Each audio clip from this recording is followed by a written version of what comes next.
केंद्र सरकारने देशांतर्गत इंधनाची उपलब्धता सुनिश्चित करण्यासाठी आणि वाढत्या महागाईवर नियंत्रण मिळवण्यासाठी एक महत्त्वाचा निर्णय घेतलाय।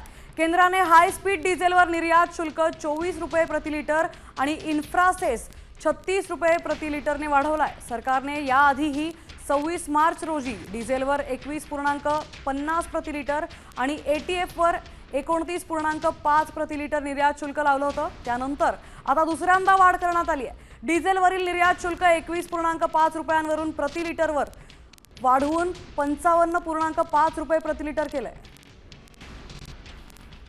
त्यामुळे आता डिझेल महागण्याची शक्यता आहे, सामान्य नागरिकांचे हाल होण्याची शक्यता आहे। केंद्र सरकारने आता मोठा निर्णय घेतला आहे। पेट्रोल आणि डिझेलवरील निर्यात शुल्क आता वाढवण्यात आली आहे। इंधनाच्या निर्यातीवरील शुल्कात आता मोठी वाढ करण्यात आली आहे। इन्फ्रासेसवरील टॅक्स 36 रुपयांनी वाढवलाय।